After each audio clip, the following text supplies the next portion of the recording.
આખી જિંદગી મહેનત કરીએ, પરસેવો પાડીએ, કરકસર કરીએ, બે પૈસા બચાવીએ અને એ પૈસાથી આપણે જીવનમાં એક વખત આપણું સપનું પૂરું કરવા 4 વ્હીલર લઈએ. એ કારમાં ઇથેનોલ વાળું પેટ્રોલ નખાવવું કે શુદ્ધ પેટ્રોલ નખાવવું એ ઓપ્શન કેમ નથી મળતો? મારી ગાડી છે તો મરજી પણ મારી હોય કે હું મારી ગાડીમાં કયું પેટ્રોલ નખાવીશ. પણ અત્યારે જબરજસ્તીથી ભાજપની સરકાર ઇથેનોલ E20 પેટ્રોલ એટલે કે પેટ્રોલની અંદર 20% ઇથેનોલ મિલાવટ કરેલું પેટ્રોલ જબરજસ્તીથી દેશની જનતાને આપવામાં આવી રહ્યું છે. નમસ્કાર મિત્રો, આપણે આખી જિંદગી મહેનત કરીએ, પરસેવો પાડીએ, કરકસર કરીએ, બે પૈસા બચાવીએ અને એ પૈસાથી આપણે જીવનમાં એક વખત આપણું સપનું પૂરું કરવા 4 વ્હીલર લઈએ, મોટી કાર. એ વખતે આપણને વિકલ્પ મળે છે કે ડીઝલ વાળી કાર લેવી કે ઇલેક્ટ્રિક કાર લેવી કે પેટ્રોલ વાળી લેવી કે પછી પેટ્રોલ અને ઇલેક્ટ્રિક બંને મિક્સ આવતી હોય એવી લેવી. પણ આપણે એક વખત પેટ્રોલ કાર લીધા પછી એ કારમાં ઇથેનોલ વાળું પેટ્રોલ નખાવવું કે શુદ્ધ પેટ્રોલ નખાવવું એ ઓપ્શન કેમ નથી મળતો? મારી ગાડી છે તો મરજી પણ મારી હોય કે હું મારી ગાડીમાં કયું પેટ્રોલ નખાવીશ. રિલાયન્સના પંપથી નખાવીશ, નયારાથી નખાવીશ, HP થી નખાવીશ, કયા પેટ્રોલ પંપેથી કયું પેટ્રોલ નખાવીશ એ ચોઈસ હોવી જોઈએ. અને હમણાં સુધી હતી જ. હમણાં સુધી એવું હતું કે શેલના પેટ્રોલ પંપમાં પ્રીમિયમ પેટ્રોલ આવતું હતું. અમુક જગ્યાએ અનલીડેડ પેટ્રોલ પંપ આવતું હતું, એટલે કે શીશા વગરનું, શીશા વાળું પેટ્રોલ, શીશા વગરનું પેટ્રોલ, પ્રીમિયમ પેટ્રોલ, આ કેટેગરી આવતી હતી. એના અલગ અલગ ચાર્જ હતા. અનલીડેડ નખાવો તો એટલો ચાર્જ, પેલું પ્રીમિયમ નખાવો તો એટલો ચાર્જ.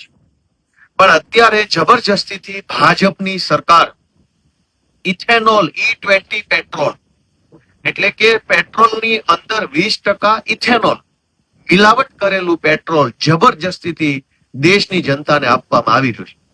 આના કારણે 2-3 નુકસાન થાય છે. એક કે જ્યારે પેટ્રોલ જ 100% પેટ્રોલ નથી, એની અંદર 20% ઇથેનોલની મિલાવટ છે, તો પછી પેટ્રોલનો 100% પેટ્રોલનો હોય એવો ભાવ કેમ?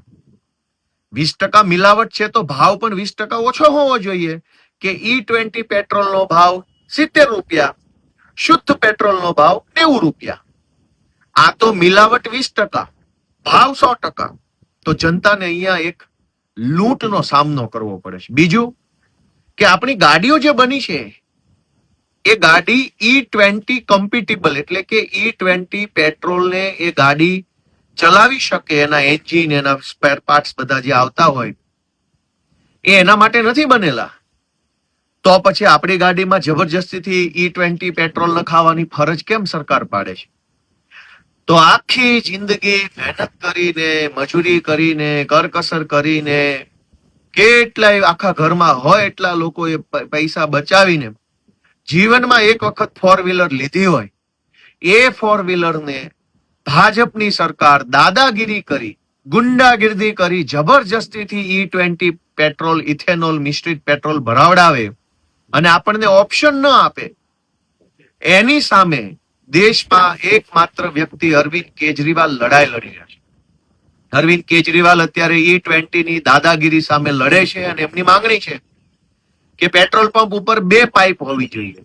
જે વ્યક્તિએ E20 પેટ્રોલ પુરાવવું હોય તો E20 ભરાવે, જેને શુદ્ધ 100% પેટ્રોલ ભરાવવું હોય એ 100% પેટ્રોલ ભરાવે. આ ઓપ્શન દેશની જનતાને મળવો જોઈએ. આપણે કોઈ હોટલમાં જઈએ તો હોટલ માલિક દાદાગીરી નહીં કરી શકે કે ફરજિયાત રીંગણાનું શાક જ ખાવું પડશે. મારે જે ખાવું હોય તે ખાઈશ અને મારે જે ખાવું છે એનું જેટલું પેમેન્ટ હશે એટલું પેમેન્ટ આપીશ. જેને પેટ્રોલ ભરાવવું છે એ 100% પેટ્રોલ ભરાવશે, એનું પેમેન્ટ આપશે. E20 વાળો E20 ભરાવશે, એનું પેમેન્ટ આપશે. સરકાર કેમ જબરજસ્તી કરે છે? તો આ બાબતે અરવિંદ કેજરીવાલે એક ઓનલાઈન પિટિશનની શરૂઆત કરી છે અને એની અંદર stop-E20petrol.com નામની એક વેબસાઇટ બનાવી છે. એની અંદર તમે જઈ અને તમારો વિરોધ નોંધાવી શકો છો, પિટિશનને સાઇન કરી શકો છો. ખૂબ ખૂબ આભાર.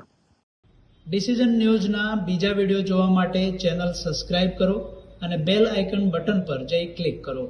સ્વતંત્ર અને આઝાદ પત્રકારત્વની મદદ કરવા નીચે આપેલા થેન્ક્સ બટન પર જઈ ક્લિક કરો, મદદની કિંમત નિશ્ચિત કરો અને ડિસિઝન ન્યૂઝની આ સફરમાં અમારા સાથી બનો.